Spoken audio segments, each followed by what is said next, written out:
Salam sejahtera, anda bersama saya Nina Rozman dan ini Niaga Awani. Tinjauan Reuters dan Ipsos mendedahkan seramai 47% rakyat Amerika Syarikat menyokong kepimpinan Donald Trump semasa beliau memulakan penggal baharu di White House minggu ini. Tinjauan yang diadakan selepas pelantikan Trump menunjukkan popularitinya lebih tinggi berbanding kebanyakan tempoh penggal pertamanya dari 2017 hingga 2021. Namun keputusan awal Trump mendapat reaksi bercampur daripada rakyat Amerika. Sebanyak 58% responden tidak bersetuju dengan tindakan Trump memberikan pengampunan kepada individu yang disabitkan kesalahan dalam serangan ke atas bangunan Capitol pada 6 Januari 2021.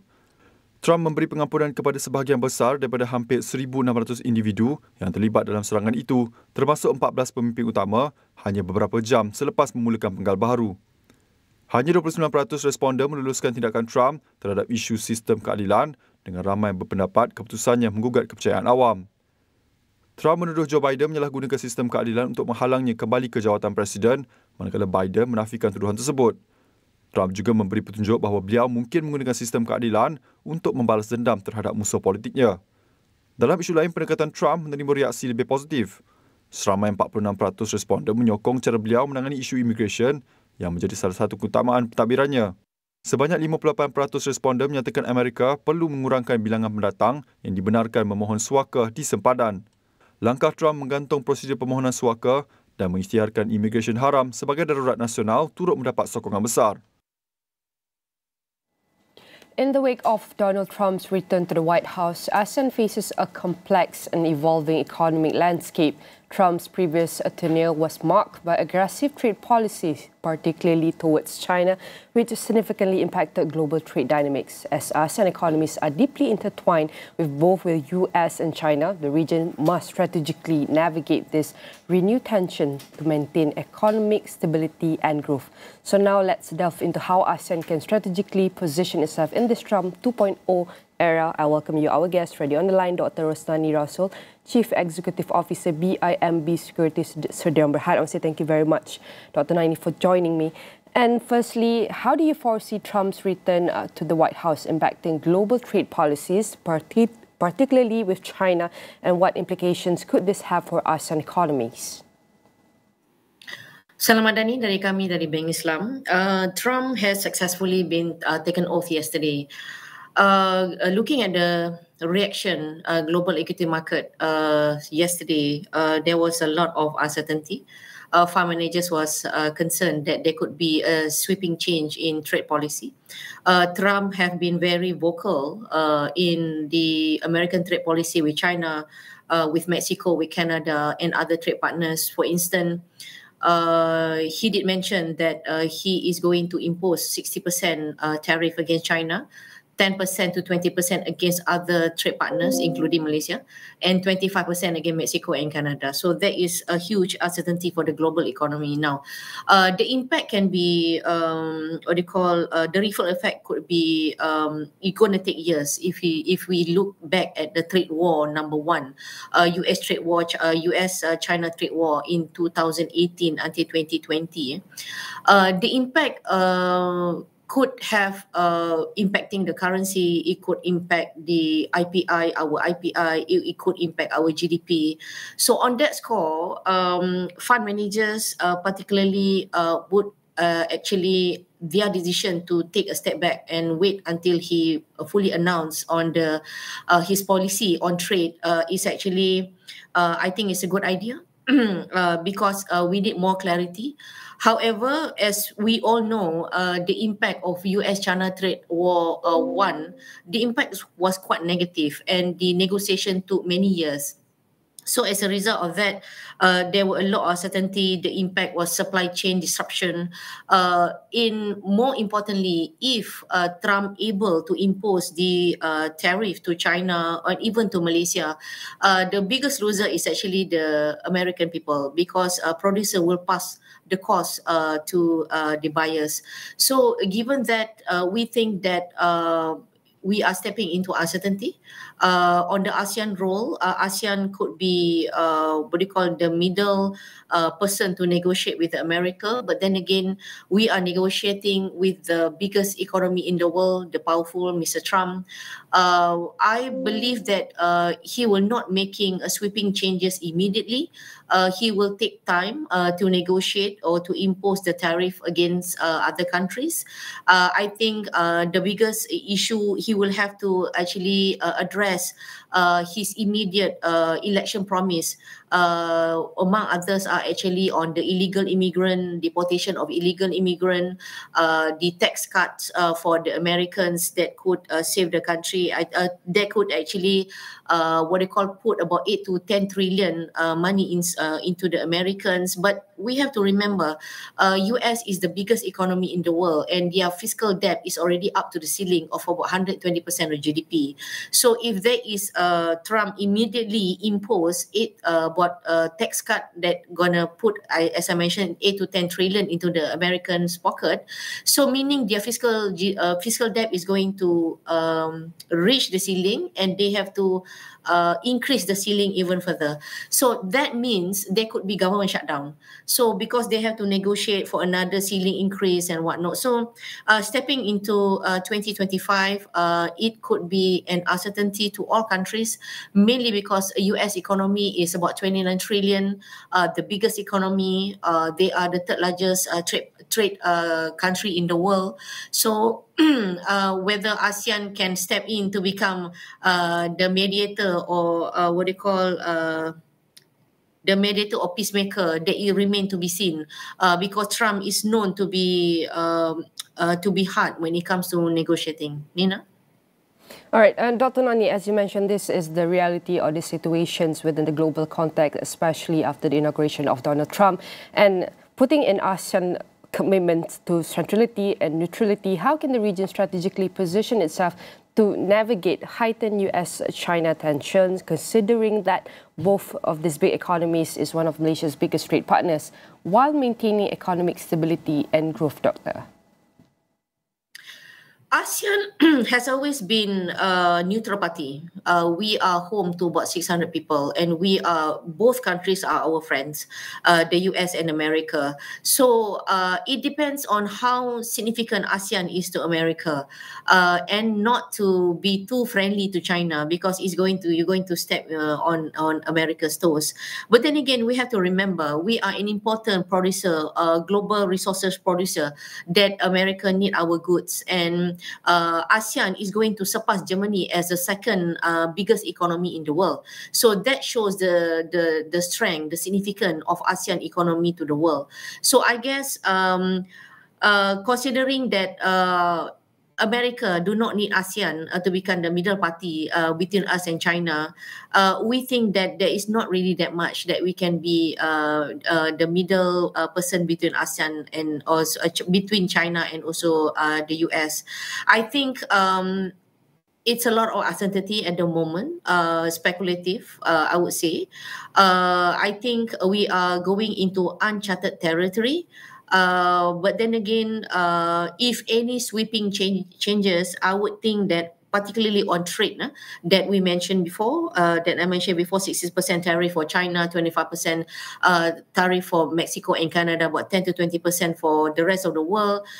We think that the biggest loser again is the American people. So that is an election promise. Now, remember, all president or prime minister, they would need about 1 to 2 years to come up with their policy. Yeah, so it takes time for Trump to come up with a concrete plan on how to address this. Remember, during the first US-China trade war, the negotiation took about 2 years, and we are not surprised that this time around it's going to take that long. So we are again, we mentioned that we are in uncharted territory, and therefore the pullback that we are seeing in the equity market, and of course the rise in bond yield as a result. And we know that this is the early stage of what Donald Trump would execute or implement within his administration. And with the possibility of renewed US protectionist policies, should ASEAN accelerate intra-regional trade initiative to reduce a dependency on external markets, and what challenges might arise in doing so, considering that 60% tariff on China. We can see that Mexico 20% and even 25%, even in Malaysia and other countries. What's your thought on this? Our trade decoupling with China has started quite a while ago. China is our biggest trade partner. I think America is our third or fourth biggest trade partner. So in a way, we have diversified our export. So meaning ASEAN have to actually decouple in terms of trade with the US. Luckily, China is our friend. China is our friend, and we have been most countries have a trade partner, or China is their biggest trade partner. So at the moment, we are a bit insulated from these headwinds because we have actually decoupled slightly against the US. But then again, we have to remember Trump, it's a bit, he can get upset if he sees that certain countries have trade surplus for a long time with the US. That include Malaysia. But I still remember during Najib's administration that the government was able to put forward a concrete case saying that our surplus with the US is actually mainly for goods that the US did not have, that we export to the country, for example, rubber. So I guess that we have to start accelerating our trade decoupling further with the US. With the US, particularly with ASEAN countries, as I mentioned, and also with China particularly, and Europe for that matter. I think we are able to cushion the impact, if any, if Trump really insists of imposing about 10 to 20% tariff against the rest of the world. But remember, based on our channel checks, we discovered that, or we realized that Trump may not impose 10 to 20% tariff, but using that as a leverage to get an agreement to their advantage. It may not be immediately. It may be imposed to selected goods only. So again, while there is the negotiation is ongoing, I guess it's best that the government or MITI start reroute our trade to a friendly party that have FTA with us. For example, again, as I mentioned on this call, our position as the chairman of ASEAN will do a lot of good for us to accelerate our intra-region trade between ASEAN and also China. And Dr. Nani, we have less than 2 minutes. Maybe you can share with us, if the US under Trump deprioritized multilateral engagements such as the WTO, how should ASEAN recalibrate its economic partnerships to safeguard its long-term interests? That's the thing. To recalibrate, it takes some time. For us to to recalibrate. If let's say that there is something, Trump did something with WTO. Remember, yesterday he signed an executive order pulling out the US from WHO. So we are not surprised if he is doing the same thing. But again, the biggest trade country in the world is China. Yeah, the second biggest trade region in the world is actually Eurozone. So we do have some option if, let's say, Trump did some recalibration on that. But I think this time around, he has a slightly more pragmatic advisor, economic advisor, that will be able to advise him that he is trying to do a drastic change, they would have an impact to the global economy, certainly, just when we are about to recover from COVID-19. So I hope that any drastic changes will be made via bilateral negotiation rather than unilateral. So that is what we hope that Trump will do in the next 4 years. And the region's commitment to centrality and neutrality will be crucial as it seeks to balance relations with both superpowers while fostering intra-regional trade initiatives to reduce dependency on external markets. Again, I would say thank you very much to our guest, Dr. Rozman, the Chief Executive Officer, BIMB Securities, Sediam Berhad, and all of our discussion here will be featured in AstroAwani.com across all social media platforms.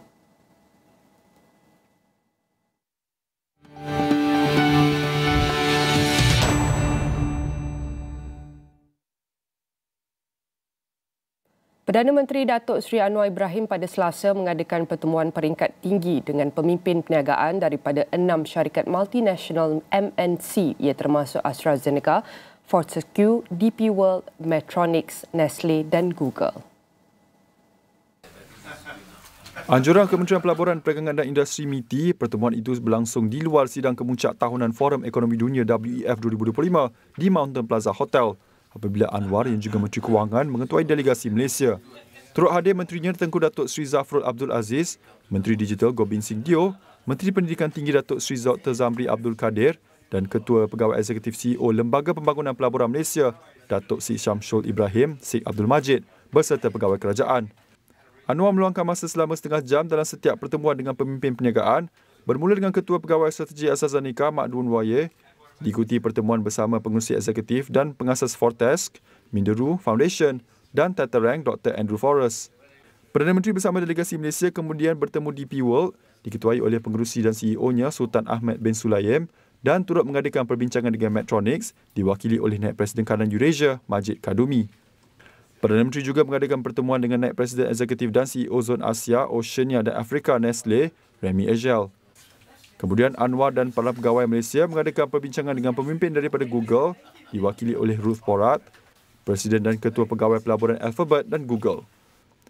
Sementara itu, dalam satu hantaran di media sosial, Anwar berkata beliau menggunakan ruang lingkup pertemuan tersebut untuk meneroka lebih banyak sinergi pelaburan dan perdagangan demi kepentingan bersama.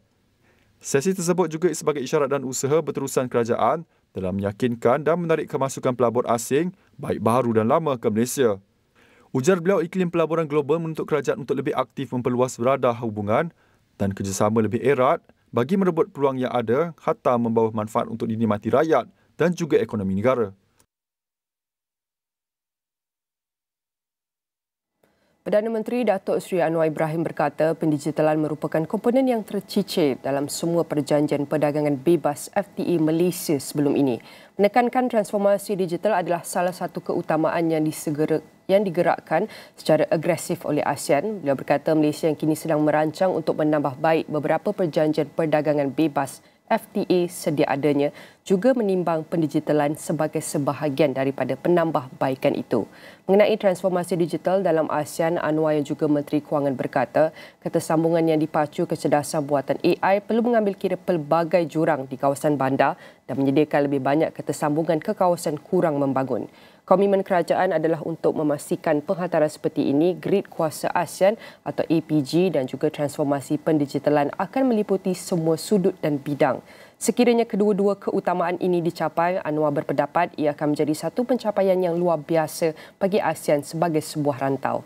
Anwar juga melahirkan keyakinan konsensus yang dicapai dalam kalangan pemimpin ASEAN menandakan peralihan radikal yang sangat penting daripada pandangan konvensional pemimpin ASEAN pada masa lalu. Selain itu, Perdana Menteri juga menekankan kepentingan sektor swasta bersatu melalui kerjasama dalam pendigitalan untuk mempercepatkan inisiatif dalam kalangan negara anggota. Pembangunan ekonomi yang lestari bukan suatu yang mudah lebih-lebih lagi di negara membangun termasuk rantau ASEAN. Namun acuan tersendiri diperlukan untuk memastikan pembangunan seiring kelestarian bersesuaian. Editor kanan Astro AWANI Najib Aroff ada perinciannya. World Economic Forum 2025 di Davos, Switzerland ini sudah pasti tumpuan kita adalah suara ASEAN yang kita bawakan dengan kepengerusian Malaysia selaku negara ASEAN dan beberapa negara ASEAN lain juga turut menyertai persidangan pada kali ini dan tumpuannya adalah melihat kepada pembangunan ASEAN yang dibawa cerita dan naratifnya. Tetapi pada masa sama, soal kemampanan dalam pembangunan tersebut juga diberikan tumpuan di Davos ini oleh negara-negara ASEAN dan itu antara tumpuan kita untuk niaga AWANI pada kali ini. Saya berbesar hati saya bersama dengan pihak iaitu Ketua Pegawai Eksekutif, Brandy and Companies and also Global Future Council World Economic Forum. Biashak, thank you so much for joining us at this time. First of all, I've read some of your articles and also your interviews before. You were talking about Sustainomy. Yes. Sustainomy. So you champion this concept. Maybe could you share with us in terms of Sustainomy and how do you define this paradigm of Sustainomy, especially in the ASEAN region? Okay. First of all, I think everyone is striving for the sustainable future. So we are not talking about sustainability solely because you are not trying to get the nature and human as the most healthy, but you don't have the economic growth. So basically you want both, the economic growth and sustainable development. But clearly the way forward from now, I've been with World Economic Forum for many years, and I've seen so many initiatives, so many contributions to a sustainable future. But yet, it doesn't seem at the level that we want. Why? Because it is not driven by the economic engine. So the idea of Sustainomy is simple. We bring in together how economic growth is developed and how can we try for a sustainable future together as one. This is the only way forward that we can leverage the economic engine to work for the people and the planet. Otherwise, it will be just a talk without any significant impact happening very soon. So in the context of ASEAN, I believe that we are about to be the champion of the next era. Right? ASEAN has so many advantages that we can bring it up together to ensure that our collaboration in the region will help us all in every single country forward, especially in terms of connectivity between each country. So this Sustainomy allow you to see the emerging market, the market that we talk about positive impact to people and planet is the business of the future. So this is the only way forward. We cannot compete with the developed countries right now. So this is not in the case. Can we try the best to maximize or to optimize the industry that we do right now to create the 1, 2, or double-digit GDP growth? It seems to be impossible. So the only key is to capture the emerging opportunities, and the future is the people, the companies, the country who can capture the opportunity or doing good to people and planet and creating the business of tomorrow. Okay, I want to talk about the corporation responsibility in terms of sustainability, because it seems like how do you see and how do you view in terms of corporation can align their vision for sustainability with the national policies? It seems that we have quite different and very regulatory framework in each country, in ASEAN especially. Okay, so first of all, in Sustainomy, we start to make a change from private sector. And if you look back to centuries ago, when we began the Industrial Revolution, we saw that coming. The private sector understand how to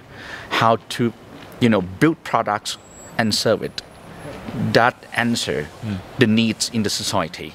And that is the role of private sector. And at that time, the private sector was regulated by the government. You have policy to ensure that there is a fair competition in the market. There is, kinds of inclusive enough so that people can access to product and service and etc. But today, the market is so dynamic. You have no idea who's going to lead the market. If you are a policy maker, can you ensure that the policy that you are about to implement is understand the market enough so that you facilitate the growth of the industry, not just hinder the ability to grow. And the private sector, when you start to do business of tomorrow, there are so many factors that not yet include in your equation, and you can't by yourself decide the market without the government policy. Together they need to come and create the mechanism that work for the market that will be coming. So I think the private sector and government need to think about how they can collaborate and think about doing sustainable future, not just CSR project, not just having a good image, but to see that this is the investment for the future growth for not only the private and the country. That's the biggest question, because I remember for many years when we talk about sustainability, we talk about greenwashing as well. Yes. But if you look at some of the companies engage in sustainability initiatives and as a form of branding. Okay. In the perspective of branding, how do you ensure the challenge of ensuring the corporate sustainability is on the right track and create values rather than just a mere PR image? Okay, it does happen with the name of my company as well. So when you talk about a brand, there are two words that you need to separately understand. First is branding. Okay, you try to create branding by doing some kinds of advertisement, doing some kinds of public engagement so that you earn that position from stakeholders.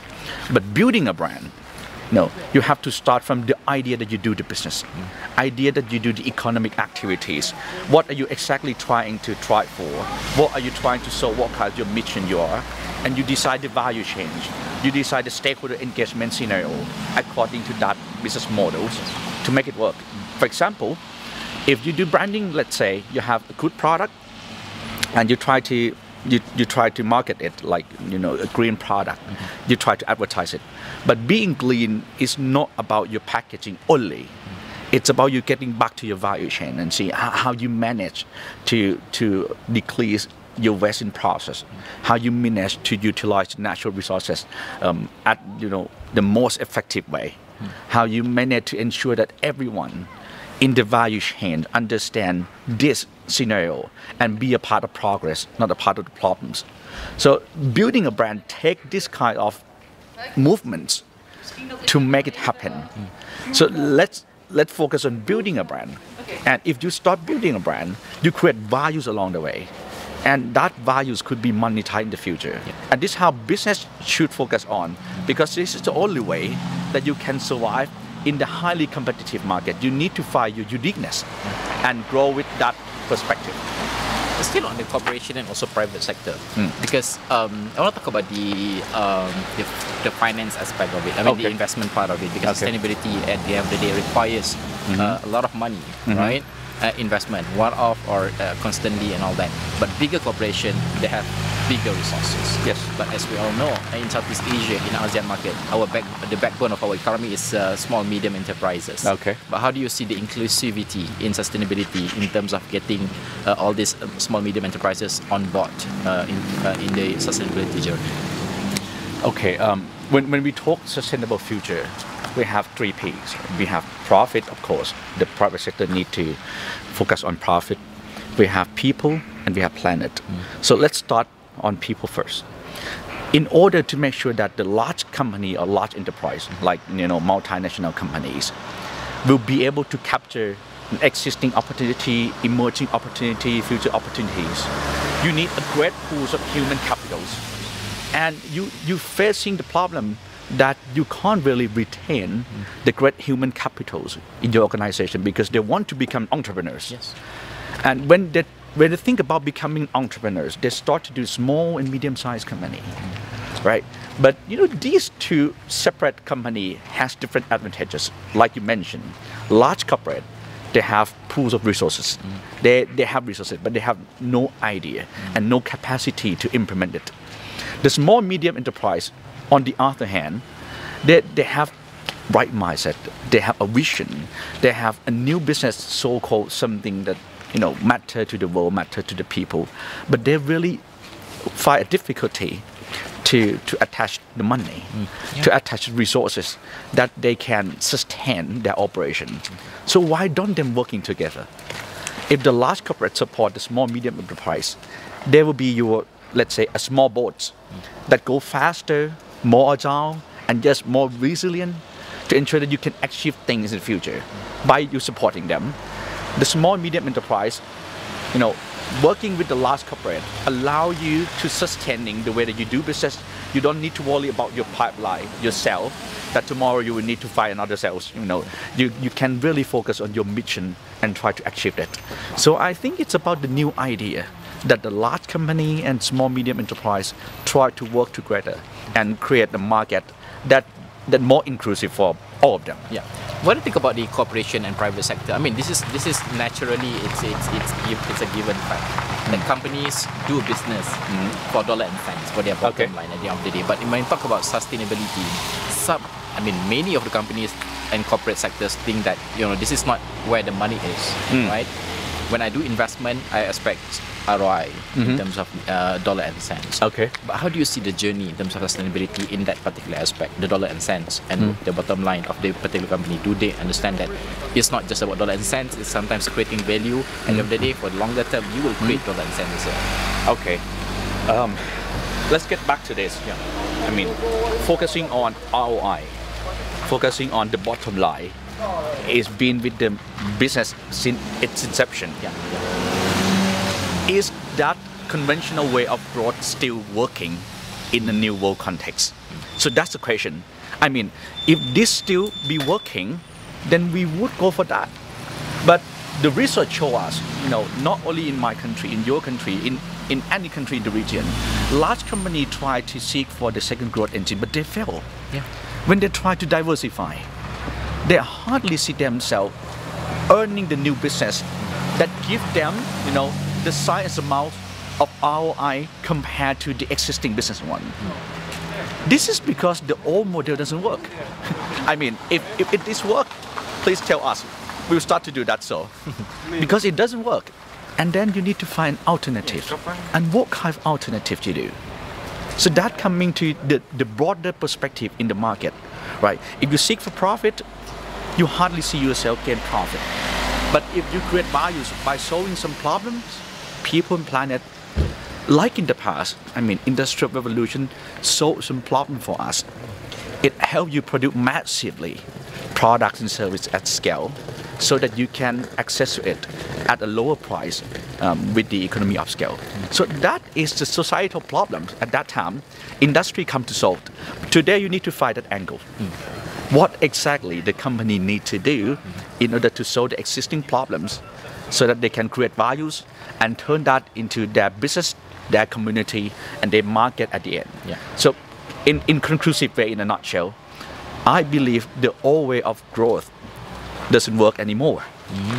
That is why looking at ROI purely, looking at the bottom line purely, will not allow you to achieve the second growth engine of the company. You need to broaden your perspective and horizon in order to ensure that you see the world in bigger picture, and then you see the values and opportunities. Yeah. I want to ask your point of view on this particular issue, because since we are in a World Economic Forum, yes, and the theme for the World Economic Forum for the past 5 decades is always about fostering collaboration in many aspects. Okay. So when we talk about collaboration, now we have this discussion and also topics and also debate about some sort of a benchmark for sustainability that should be applicable to all the countries around the world. But at the same time, for these global south countries, for the developing countries especially, it seems quite unfair because we are trying to develop our countries, so therefore we need some sort of different mold to sustainability. But how do you see the whole idea of sustainability being used and adapted as like a paint with one brush kind of situation? Well, I'm sure we have different kind of situations. Yes, it has to be. But you think about this way, because the conventional business model, economic model, let's say, is quite clear and straightforward. You make lots of money, you achieve things. It's quite straightforward. Yeah. But when you jump into the new context, the broader perspective, like people and planet, and you call sustainability, how can we stamp ourselves that we are already achieve things that we're trying to? We can't do that easily, because when I ask you when exactly or what exactly is sustainable future, you have no idea. Right? The definition is you can keep doing things that you do and you'll be able to do that for a longer period. That is sustainable future. So it's more like a journey, not a destination. So it becomes a journey. But you need to advertise yourself. You need to position yourself in order to attach more money, to get license to operate, to work with the government, to reduce risk, or whatever you're trying to do in the corporate perspective. You need someone to certify you. And that is why sustainability becomes something that everyone in this world trying to create the standards. But the idea of being sustainable is not about being certified by a particular or certain bodies. It is about how you start thinking that your company have a triple bottom line. What you need to achieve is not only profit but people and planet. And this is the same way that you create accounting in the past. When we do profitability and we create accounting standard to ensure that we share the same pattern in the world. And here, you might think about doing good for people and planet in the EBITDA term, in the bottom line term. So if you're doing bad to them, you get a negative EBITDA, and it will subtract your operational excellence EBITDA from your normal business. And you combine together and see if your company really operationalize in the best way, not only wealth to shareholder, but positive impact to stakeholders. So we need to start from that perspective, and we need to champion. So the idea is you don't need to ally with the global South, global West, global South or South can collaborate together and find the champion of this model. What kinds of companies the champion? The champion is you look at them and you feel that they are very sustainable. You don't have many numbers, you don't have many figures, but if you dig deep into how they operate, if you dig deep to their business model, you can extract into a single element that you feel like they have a full attention on it, got it in details. So they work on things that they ensure that this is the optimization version of people, profit, planet. So they utilize natural resources as best as they can, take care of the people as much as business model allow, and they return it to shareholder as well, because the investor need money back. You can't deny that. So you create a champion, and that champion will help developing countries like us to showcase in the world, like we did in 2023. Brandy and companies was invited to share our vision at the UN General Assembly regarding to high-level political forum, so the largest forum of the sustainable development. So we did all the 17 goals, and we ensure that this 17th goal, not the best case of course, because the science scale we did couldn't be compared to large company, but it stands at the point that all sides of the company can do in their own way a sustainable future and sustainable growth. And that is the good way that developing country will penetrate into the market and capture the values of emerging market. Okay, my final question. Yes. For ASEAN especially, are we on the right track in terms of sustainability, using our own mold and also standard in that sense? And also, how do you, Brandy especially, envision sustainability journey in ASEAN especially, 10 years down the road? Okay. I start from this because we are at Davos. So this year the theme is the collaboration in intelligent age. So I've been with the World Economic Forum, especially the Global Future Council, on the economics of equitable transition for like these 3 years already. I believe that we talk a lot about collaboration, but we always practice competition. So that is the key. How do we strike a balance? How can we do that? Because when we share the table, we talk about the business, you keep thinking, what will I get? What do you put on the table? What will I get? It seems conversation repeatedly all the time, but we keep saying in the broader perspective in the public that we need collaboration.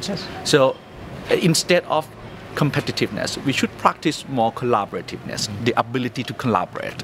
How the private sector together can form the alliance and coalition to work in order to strengthen, the foundation of the industry. Otherwise, we all fail. Okay, and how the private sector can initiate the dialogue. You can't wait for the government. Government is too slow compared to us. You need to, ignite to them that, hey, let's have a look at the market right now, and this is not going to be healthy for the future. How can we create the mechanism that every single entity in the market, in the society, have their roles to play, and that role allow them to access to their future growth? So it has to be in that way. And the good news is, I don't think that I see this effective mechanism in any society around the globe. I think they still keep talking, keep discussing, but things get closer. More actions. Like COP29. People seriously discuss about how to finance the transition. They're bringing the money with the movement. Before, they have a pools of money, but they really don't utilize the money. So sometimes we call, the delay is a new deny. So just keep talking, and have nothing out to the market. And then right now, it's time to start to collaborate. And it can be a showcase, again, as champions in our region and in South groups of countries. Start to think about this is the emerging market, and this is the largest opportunity that we can become developed countries in the sense of GDP per capita, etc. And GDP itself might not reflect the growth from now. The growth that we want should reflect the growth of people, profit, planet together at the optimum level, but keep growing and growing and growing. So in the next 10 years, I believe that the best way to drive sustainable future is we no longer need to speak about sustainability because sustainable future need to be embedded into the way that you operationalize things, your daily lifestyle, your business, your economic model, your government policy. It has to be sustainable elements in there because you have to look in the other way around. Because when you talk sustainability, it seems like we talk about future generations, and we love future generations. But the truth is, we love ourselves more. So that's the key. Let's put it in this way. Let's try to see how can we seek for the new growth by embedding people and planet into how you operate today. And in next 10 years, I wish to see that especially our country, Thailand, Malaysia, Indonesia, Philippines, and so on, ASEAN countries, would join hands firmly, do what we need to do in terms of the foundation, to strengthen the foundation for the future. This is shared values that we need to collaborate. And on top of that, leverage our uniqueness to compete in the broader market. So we don't compete to each other. Instead, our uniqueness will complement to each other, and it will strengthen the terms of ASEAN more than the other terms that we have faced before. All right. Keshak, thank you so much for joining us. Thank you so much. That's brilliant insights. Thank you so much for joining us. Sustainability, kemampanan kelestarian ini topik yang sangat penting di World Economic Forum, dan sudah pasti Astro AWANI, Niaga AWANI dan juga agenda AWANI dan juga laman web kami astroawani.com akan dipenuhi dengan cerita-cerita kelestarian dan isu-isu dunia yang lain. Sekian saja laporan saya untuk Niaga AWANI dari World Economic Forum 2025 di Davos, Switzerland.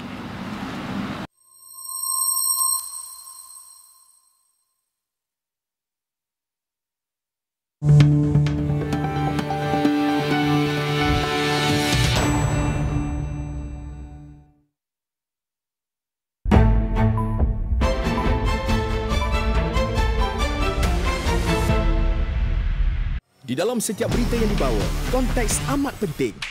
Cara kita mendapat berita kian berubah. Melalui media sosial maupun saluran digital yang lain serta kaca TV. Kami sentiasa membawakan yang tergempar dan terkini. Kita buat sesuatu yang berbeza. Berteraskan acuan verifikasi yang diamalkan supaya setiap fakta adalah sahih. Daripada analisis pelbagai sudut yang mendalam, laporan-laporan khas dan perbincangan yang membina negara. Inklusif, suara rakyat kami ajukan. Keseimbangan persepsi kami pastikan. Kerana setiap cerita mempunyai impak yang tersendiri dan perlu dibawa dengan penelitian yang terperinci.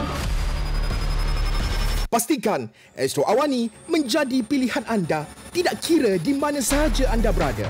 Saluran berita paling dipercayai di Malaysia.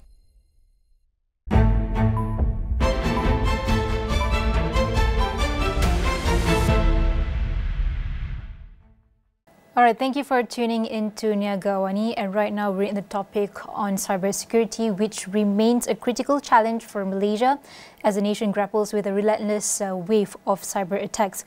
And there's a little bit of statistics where from January to October 2024, the Cybersecurity Malaysia's Cyber 999 Cybersecurity Incident Response Centre has recorded a total of 5,181 cybersecurity incidents, with fraud cases topping the list at 3,483.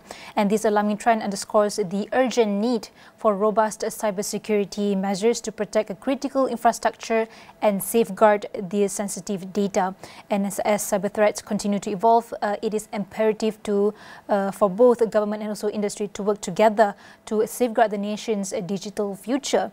And while Malaysia navigates the complexities of the digital age, the question remains: how can Malaysian organizations effectively protect their digital assets and ensure a secure online future? So to discuss further and to unpack on this topic, we have Rashish Pandey, the Vice President of Marketing and Communication Asia and ANZ, joining me right now on the line virtually.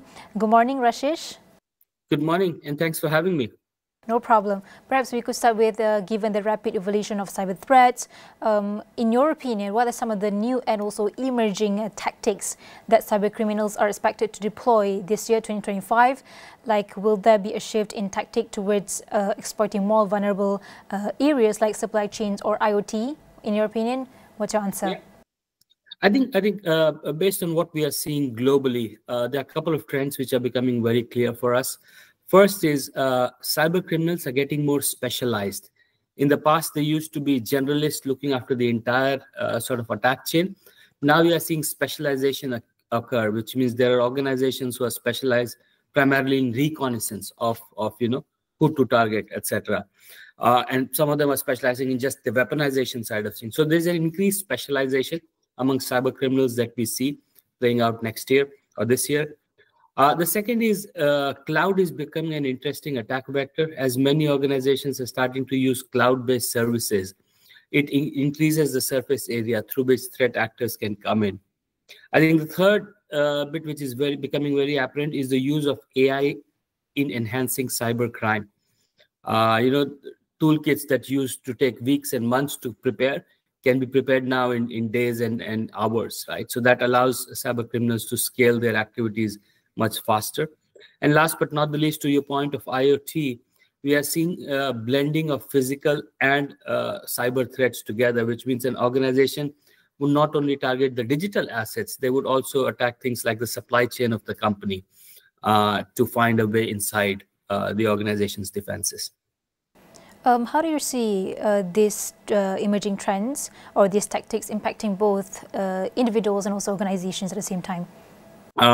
We always like to say humans are the best firewall. If you can enable our employees to be much more alert, both in their personal life as well as in their work life, that is the best form of defense. That being said, the cyber threat actors know that humans can be the weakest link in the whole setup, right? So we are seeing advanced technologies like voice phishing, deepfake videos, which are all being created to trick humans into clicking or into engaging with malicious code and content, right? So I think what individuals need to do is become much more cyber aware, and organizations need to help their employees become much more cyber aware. That on top of what you do in your day-to-day life, you also need to keep an eye open, just like you would do for a physical crime. You need to keep an eye open for cyber crime. And with Malaysia's growing digital economy, we have seen ongoing adoption of new technologies and diverse economic landscape.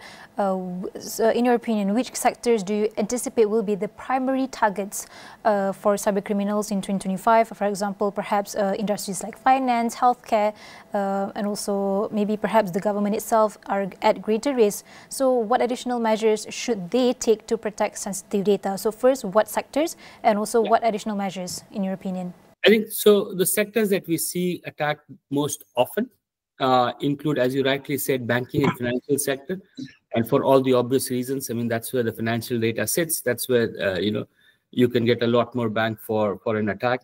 Second is healthcare, because it involves a lot of personalized health information, which can be exploited, and which organizations or individuals or hospitals would pay money to keep private, right? Third is energy and utilities. This started happening only the last few years, which means ransomware attacks could actually cripple critical infrastructures like utilities or power supply, right? Which can disrupt not just a small community, it can disrupt a whole city or a whole nation at times. And last but not the least, as Malaysia becomes a lot more advanced in manufacturing, a lot of the old manufacturing equipment is getting connected to the internet, which also brings a new set of threats focused on operational technology and on the manufacturing sides. So I think these are the big sort of four verticals where we see attacks coming up, which is banking and financial services, healthcare, energy and utilities, as well as manufacturing. So Rashid, throughout these four sectors that I mentioned earlier, help us understand better what factors contribute to their heightened risk and how can these industries proactively mitigate potential threats? I think a couple of things, and this is not specific to any one industry, but generally if you are one of these top industries which are being attacked, you need to invest on a few things. First of all, you need to take a platform approach to cybersecurity. You don't want to just, buy individual products to fix individual problem. Cybersecurity is a systemic risk, and it involves a systemic response to it, which means focus on a platform and a strategic approach to cybersecurity, not a piecemeal sort of tactical approach, which does not work in today's landscape. The second is leveraging AI and automation. I think the bad guys are using AI now. The good guys also need to use AI, which means, in the industry, we call it fight fire with fire. We need to understand how fast can we deploy these automated response systems, which take out the delay that's caused by manual interventions, and hence gives the cyber threat actors a much larger playing ground, right? So we need to deploy AI as quickly as possible. And last but not the least, in the industry, we have something called the zero trust architecture, or a zero trust mindset. In the past, once you are inside the organization's network, you are trusted. You could do anything. We now need to build a zero trust mindset, which means I will inspect every transaction request, every application request, to make sure that it has the right credentials to have that activity, right? And to wrap it all up, I think, as I mentioned earlier, investing into training and enablement of the workforce is super critical for all of these industries to make sure that they stay safe. All right, like you mentioned earlier, AI has shown its potential to enhance security protocols, but at the same time, it's being weaponized by cyber criminals. So both bad and the good guy use AI. So how do you envision AI evolving to both bolster cyber defense and enable cybercrime activities? Could you elaborate on both the potential threats posed by AI-driven cyber attacks and the opportunities for AI to enhance cybersecurity defense at the same time? Yes. So I think if you look at the threat side of things, right? How can AI how can AI enable cyber criminals? I think a couple of things. First thing is AI now enables people to have scale. Earlier, it would take, as I mentioned, weeks and days to create a phishing kit. Today, it can be created in a matter of hours and within a single day, and that's powered by AI. With the generative AI capabilities, with the large language models, it is becoming a lot easier to create things like, voice phishing. So you could get a call from your loved one in their voice saying, I'm in trouble, I need help, transfer money. And it's very hard to tell whether it's the real person calling, or if it's, if it's your boss calling, or a threat actor calling, right? It's getting that real, powered by AI. We are also seeing AI threat actors use AI to create polymorphic malware, which means they are very aware of what are the defenses you have put in place, and they kind of tend to navigate it much better than the traditional malwares used to do. And last but not the least, on the threat side of things is we need to make sure that the scale and automation that comes with the threat side, we are prepared for it. Yeah. So bridging to the point that you were making about on the good guy side, how can we use AI? So we use AI on the good side to do a couple of things. As you know, there's a shortage of talented cybersecurity professionals everywhere, including in Malaysia. We can use AI to take out a lot of the manual work that used to be done by a person and do it automated way. Right? That can reduce almost by 80% the time an analyst spends on, for example, sifting through threat intelligence data and alerts that they get pinged every few hours, right? So that's one big use case, which is automate the mundane tasks, free up your precious human capital to focus on more value-added tasks. The second area where AI helps a lot is in the speed of detection and the speed of response. The best way to defend against cyber attack is how quickly can you detect and respond to it. And what AI allows you to do is at machine speed, detect an anomaly or a pattern that's unlikely, test whether it is a real threat or is it a false alarm, and then take action on it.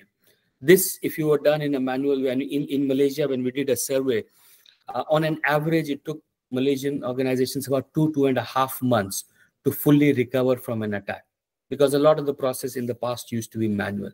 If we deploy AI to solve exactly those kind of problems with a platform approach, this can be brought down to hours and minutes to solve something like this, and that gives the organizations a huge advantage. And as cyber threats become more complex and targeted, in your opinion, Rashish, what advanced cybersecurity strategies should organizations in Malaysia adopt to stay ahead, and that's one. And would you recommend a shift towards more proactive measures such as threat hunting and also AI-based anomaly detection? Or is a multi-layered defense in-depth approach still the most effective strategy for today's evolving threat? What is your opinion? I think defense in depth continues to be a big paradigm, because no one technology or solution will be able to stop everything. So organizations need to look at not just multiple layers of defense, which is defense in depth model, but also, as I mentioned earlier, zero trust mindset. Things I didn't used to inspect in the past, I will start inspecting now. Right? And last but not the least, I think we need organizations to work with themselves and with the government as well. Because, threat actors don't differentiate between A versus B versus country versus organization. They'll get in anywhere they can. So the more sharing we have across organizations, across industry bodies, across the government, across public and private sector, that strengthens everybody. That we can do, that helps everybody. And last but not the least, I think we need to take a much more proactive approach to cybersecurity. You're not responding to a threat. You're proactively knowing that at some point you will be breached, and what are the steps you are taking before you are breached to make sure that if and when it happens, you are much more prepared to react and respond to it. All right, moving forward, like I mentioned, there's a zero trust model. Perhaps are there any other technologies, policies, or even practices that you believe is crucial in fortifying cybersecurity measures in the coming years, or this zero trust model is the most effective way for now? I think in the short term, zero trust models are the best way to approach things. Platformization and moving away from sort of point products is a greater way of doing it. AI and automation, we talked about it. In the mid to long term, we are starting to see quantum computing come on the horizon. That will bring with itself its own set of challenges and responses. But in the short term, these are the ones that we talked about, short to mid term, that we need to be focused on. All right, there was Rashish Pandey, the Vice President of Marketing and Communication Asia and ANZ from Fortinet. And thank you so much for the insights, and thank you so much for your time to join us on Niaga Awani this morning. And you can find this whole discussion on all of our social media platforms, and that includes astroawani.com. Thank you so much. See you next time.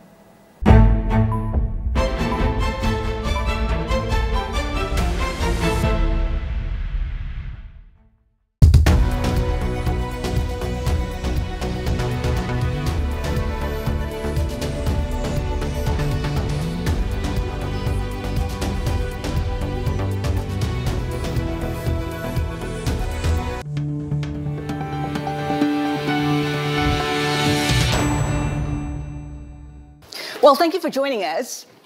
AI has been called a once-in-a-generation technology. It's already transformed economies and companies across the world, though the full value of AI has yet to be unlocked. It is estimated that AI can add about $16 trillion to the global economy by 2030. Now, to put that into perspective, that is more than the output of China and India combined. The thing is, even as we talk about the benefits of AI, we have to acknowledge the risk that AI can further deepen inequality. We've had the IMF saying that it is concerned that AI, if not done right, will not address the issue of inequality. So it is a huge concern, profound concern, in the words of the IMF. So how do you do AI right? How do you capitalize, leverage AI to develop new growth models? How can Asia tap AI to leapfrog and transition from fast follower to global leader? So I'm really privileged today to introduce to you our speakers. To my left, Pichai Naruttapan, Minister of Commerce of Thailand. Angela Wang, Senior Vice President and Chief Investment Officer of Newsoft. We have Gan Kim Yong, Deputy Prime Minister of Singapore, the Lion City. my country, Milton Cheng, Global Chair of Baker McKenzie, and Martha Cezanne, President and Chief Executive Officer of GCash, well represented by government as well as the private sector. Minister Gan, let's start with you. We know that when it comes to Singapore, Singapore leads in terms of AI preparedness. It tops the chart in Asia. It's number 2 globally. It has an AI strategy. It's putting money to it. Give us a sense of the key takeaway. What's crucial? What's key to that AI strategy in Singapore? Thank you very much. I think AI, as you pointed out, is going to be a key game changer going forward. First, it's going to change the way we do business. It's going to change the way we work. And it's going to change the relationship between business partners. So I think it has a lot of promises. And sometimes, as we discussed earlier, it may also change the way we report news and how we manage this session. It could have been managed by AI as well. I think there are a lot of opportunities for AI. But as you also already pointed out, I think if AI is not done properly, and not just that it doesn't help change the game, but also, in fact, it could create problems. And therefore, it's important for us to have a framework on how we can develop AI properly with the guardrails and guidelines put in place to ensure that they are deployed properly and in a meaningful way and to be a force for good. So I think this is something that we will continue to discuss and evolve, because AI on its own is also evolving very quickly. So even the guidelines, the guardrails that we develop also have to continuously evolve together with the technology. So Singapore has introduced NAIS 2.0, that's National AI Strategy 2.0, and within that strategy we have several aspects. On economics, we are looking at how we can encourage our businesses to adopt AI. So we are developing sectoral AI centers of excellence. For example, we introduced a manufacturing sector AI Center for Excellence to allow manufacturing plants to tap on the AI capability and to deploy AI. We also encourage specific companies to develop their own AI capability. But beyond economics, I think AI also has a role to play in the social side. For example, one of the key concerns that many of our countries have is aging. How do we look after seniors at home? And how do we make sure that their needs are met, catered for? Today, we send our caregivers, our healthcare workers, our social workers to visit these seniors at home to make sure that they're all right. But in time to come with AI, you might be able to have interaction with the seniors to make sure that they are taken care of. If there's any issue, any problem, you send the physical person down to help the person. So I think this will allow you to scale the care services for seniors enormously. So I think it's going to change the way we do things, not just economically, which is a very important part of it, but also socially and our relationship with one another.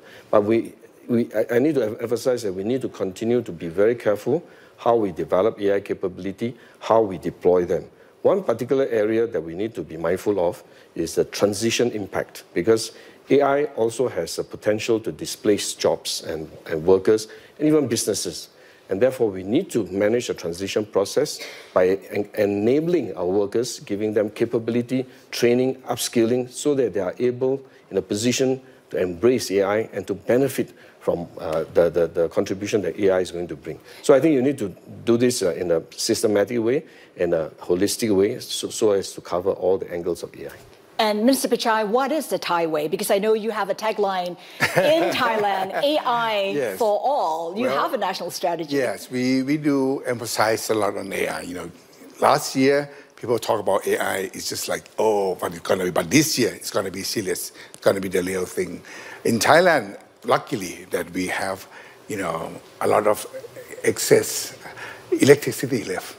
We have like 16,000 megawatt. So whoever the big one comes and says, oh, wow, we have 16,000 megawatt left for electricity. And 29% is renewable. And we're going to add more. So they can start it right away. For Thailand, at this moment, we have like $8 billion in terms of the investment already. And we are looking for a huge investment with the UAE. UAE, they have a company called G42, and they're going to create like 5 gigawatt of, AI hub and data center in UAE, which they cover all Europe. And they're going to linkage all over the world. You should know SoftBank planning on $100 billion in US. It's also data center and AI. And I think UAE also involved in that. And I think Thailand will be a part of that. They're planning on 1 gigawatt in Thailand, but we are working on the detail now. So it will cost like $50 billion, but we need to, gradually accumulating, and that's our big plan. But at this moment, Amazon, Google, all the big players already in Thailand, and NVIDIA just visit Thailand, not too long ago, and we are really committed, yeah. Because Thailand, we are in too much comfort zone for too long. 10 years of 1.9% growth rate is unacceptable. Now is the time for us to increase more. But not only AI that benefit us, we also are producer of many other components that with the AI and data centers, just like Western Digital. They expand the production in Thailand on the hard disk, because hard disk is part of the data center, right? And also Seagate also do the same. I talked to the CEO of the G42, he's Chinese, but he's become UAE citizen now. Yeah, his name is Peng Xiao. He's quite good, and what you say? He said that data center is just like crude. AI is just like refinery. You have more crude, you have good refinery, and it become intelligent center. He said in the past you saw E equal to MC squared, right? but now in the new world, E equal to I. E equal to intelligent. That's what they say. So we believe that Thailand are very committed to the AI era, and I think we need to build people to be intelligent so we can be like Singapore. Can I cut in? Just to, I think Minister Pichai is very humble, and I must give credit to Thailand. Thailand, in fact, is leading our discussion and negotiation within ASEAN on the Digital Economy Framework Agreement. And Thailand is chairing the negotiation on DIFA. And DIFA is a starting point because DIFA allows ASEAN members to digitalize. And digitalization is the first step towards AI, wide application of AI. So I think Thailand is leading the charge, and not only within Thailand, but also helping to bring the whole of ASEAN forward in the digitalization and eventually towards the AI. Milton, we talk about how AI needs to be inclusive. In a country like Thailand, for instance, SMEs in particular, right? They account for 40% of GDP, I think 99% of all companies. I mean, when you think about AI being inclusive, people-centered, how should it look like? What's key to that? Well, I certainly resonate with what Minister Gan said about making sure that people are trained. But I think, as AI proliferates now, what we're hearing is coming up more and more in the discussion is exactly as you say, Haslinda, the people element. How can AI help humans flourish as opposed to AI just for the sake of technical efficiency or making lots of money for companies? So that covers a number of different aspects. Some of it is in training, and I'll touch a little bit about what we're doing at Baker McKenzie later. But it's broader than that. It's also about the ethics of it, making sure that AI is there to support the values that the society that it serves has. Justice, fairness, looking out for the well-being of your population, making sure that underserved population can have access to things, such as fintech. We'll hear from Martha later on as well. It is also about having that balance so that the human element is never forgotten. So not only to augment what people can do, but make sure that there's always a human element in the decision making, certainly for the key elements of it, but also that at the end of the day, humans can intervene if things are going off the rails. So some of the guardrails that you mentioned. For us at Baker McKenzie, we're an international law firm. We're in 40-something countries around the world. We're not at that scale able to be a leader from the front, but we are certainly trying to roll out AI. We build it into our tech stack across our business. And for example, Microsoft 365, we've got more licenses than pretty much any other law firm. But what we're trying to do is also make sure that we skill our people, because our belief is that AI will augment our lawyers, not replace them. But in order for it to augment, we need to train them across all fronts. We see that as part of our being responsible in our deployment and use of AI as well. So not just train them on complying with all the regulations firm-wide, also training them on particular tools, with particular business lines, even where, for example, we're working with third parties, working together with the third parties. So it's training, it's the ethics, and it's the human oversight element that can't be forgotten. We talked earlier, Martha, about how we want to bridge that gap between the haves and the have-nots, and GCash is actually doing that. Started as a fintech company, now it is a super app. Your platform allows the unbanked to bank. They have access to a lot of different services. They're able to invest, not just in stocks, now in bonds. Take us through the thinking and how you've managed to bridge that gap. You know, Aslida, I'm quite impressed by your knowledge about GCash. And to Mr. Cheng's point earlier about helping humans flourish, we actually utilize a lot of AI to help address the underserved. And as you know, before pandemic, we were highly unbanked. Only 29% were banked. But because of the adoption of fintech in the Philippines, the bank rate has now gone up to 65%. And those with financial access is even higher. It's around 80 to 90% now. So that's, and GCash has worked towards using tech, data, and customer centricity to address societal issues like financial inclusion. So at the heart of what we do really is financial inclusion, and a big part of that is allowing access to credit for people who need it the most. 57% of our population don't have documents. And so the big problem there is the underserved are the ones that are actually victims of high interest rates, of usurious interest rates and loan sharks. So how do we address that? We use AI to score them. So those who use our app with payments, everyday transactions, we're able to score them. And rather than them presenting collaterals, we use their digital behavior for them to build their trust score, and they have a credit score that's produced by GCash within our app. And now more and more people, millions, have access to credit without having to present any documents or collateral. And with that, we've been able to release more than $3 billion of loans to more than 7 million Filipinos. But unlike the banks, we don't release like the big loans. It's more for everyday loans, which the underserved or the lower eco segment really needs. We offer as low as $2 loans, which is practically what the lower eco segment needs to bridge their budget gap for the week. That's how they need it. So it's small ticket loans. At the same time, we use AI for eKYC. So to start with anything is with financial access is to get you on board, right? And in the past, it's so hard to apply for a bank account because you need all the documents.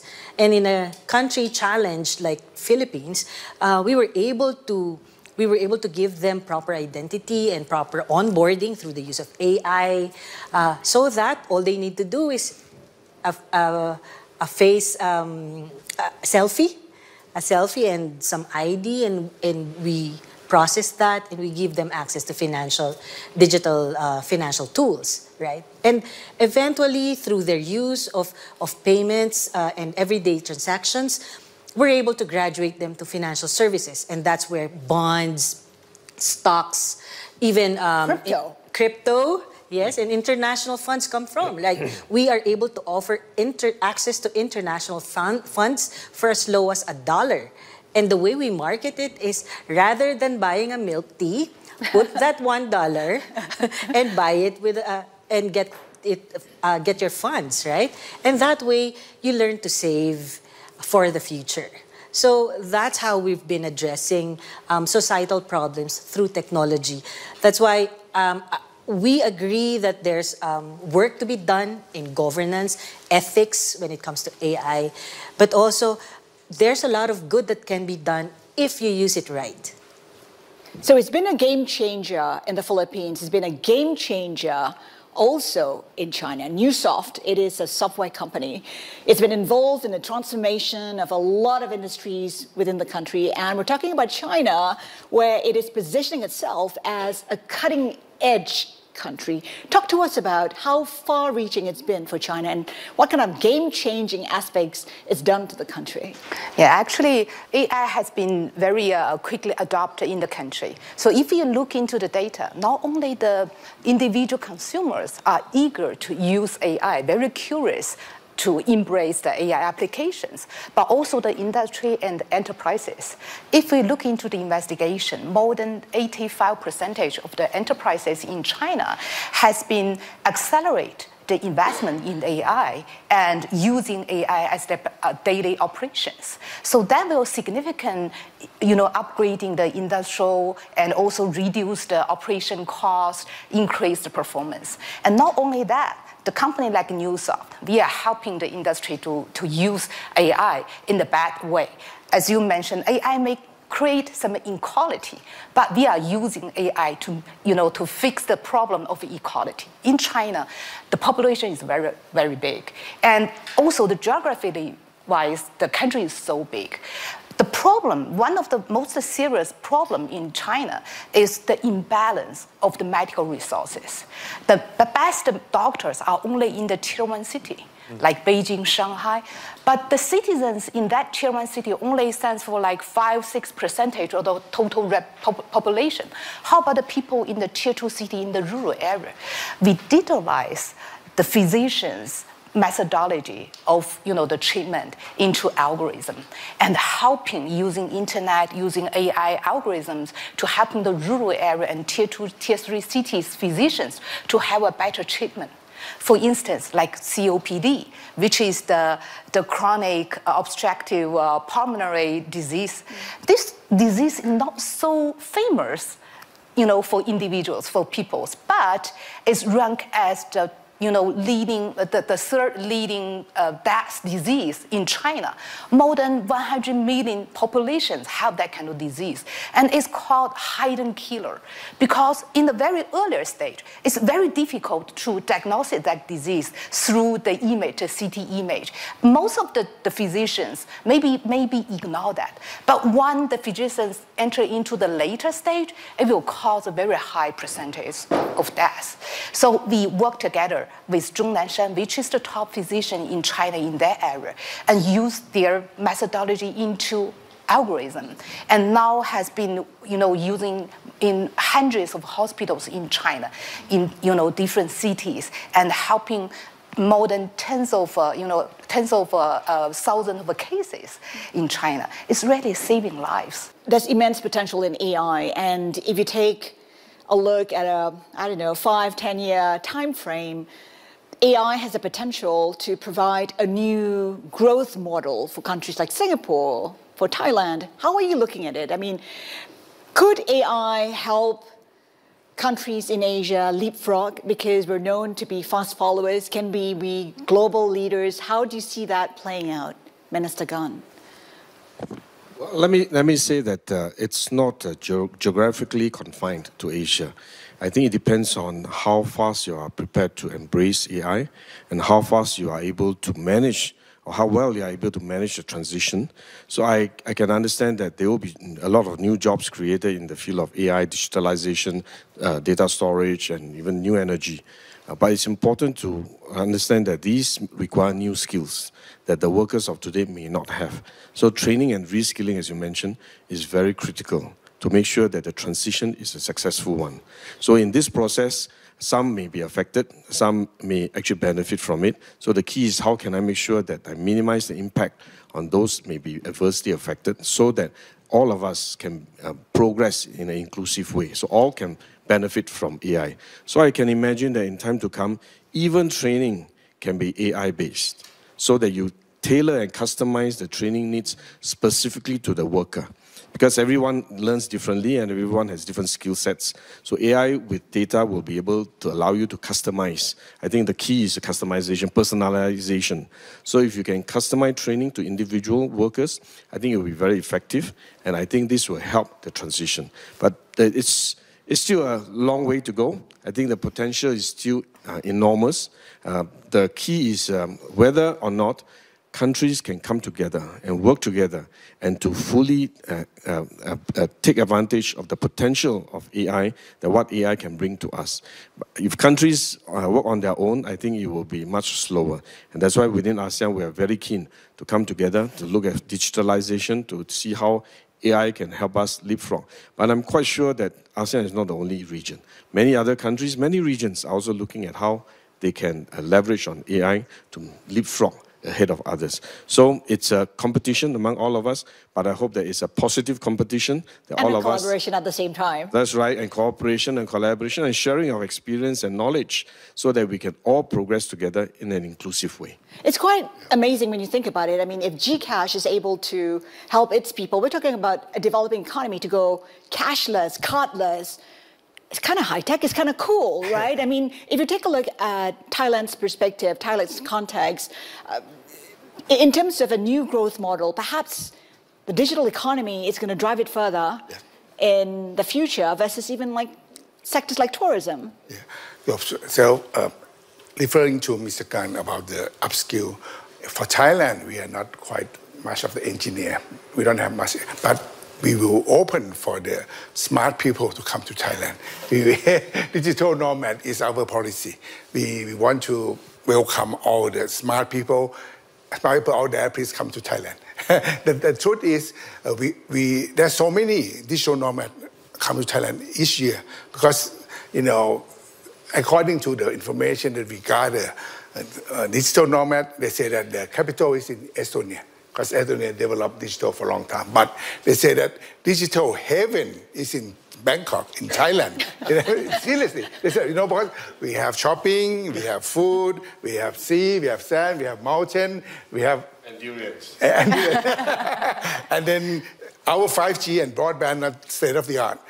I truly believe, like in Thailand, all the internet, you know, kind of, you know, communication in Thailand, and we're going to establish the low orbit satellite soon. So we are quite ready for all the, you know, digital nomads. So we're looking forward to that. And also talk about healthcare. In Thailand, we are a medical hub, as you know. So we try to be AI on the healthcare also. We're going to gather all information, trying to create our necessity for the healthcare in the future. That's our policy. So I truly believe like leapfrog is what we're looking for. I think who have the most data will rule in this game, right? Because it's important to have the most data. AI won't be efficient if you don't have enough data. So if you can accumulate the most data, you can translate into more AI, then you can leapfrog all the... So, and by the way, like I say, we would like to join with all the ASEAN countries in order to create this. Hopefully that we can bring Singapore along because they have all the smart people there. If I could just... One of the things though, Minister Pichai, if whichever country contains the data, this essentially, most of what AI will support is borderless. So one of the things that when we did a survey in terms of business risks, and people are very concerned about cybersecurity risks, data protection, data privacy risk, all the way up and down the supply chain.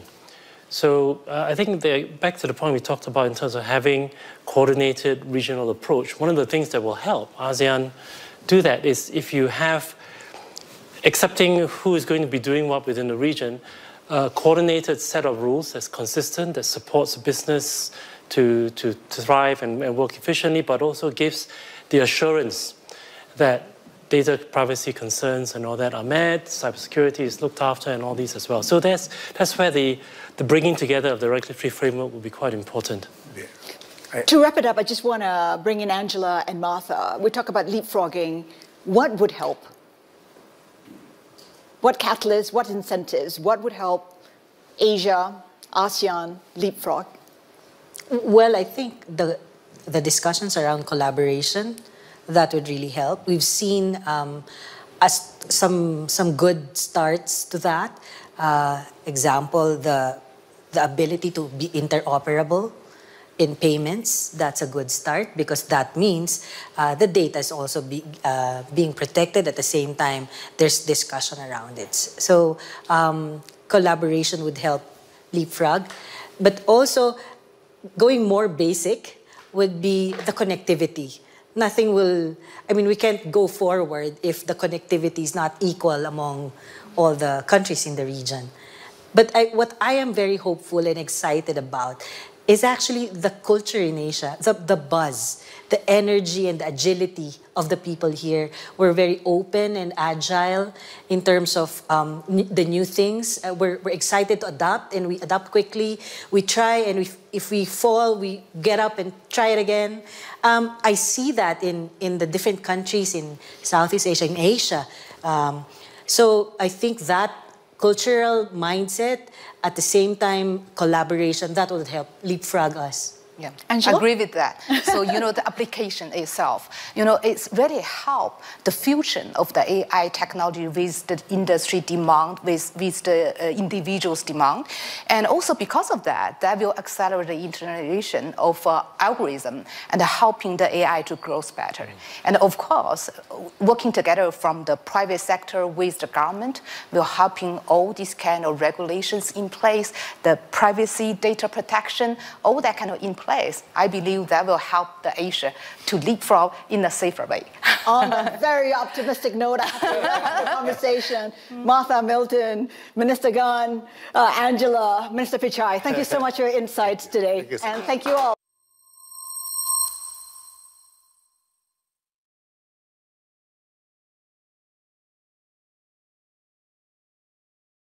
Penyasaran subsidi diesel di Semenanjung tidak akan memberi kesan kepada harga barangan keperluan di Sabah, Sarawak dan Labuan.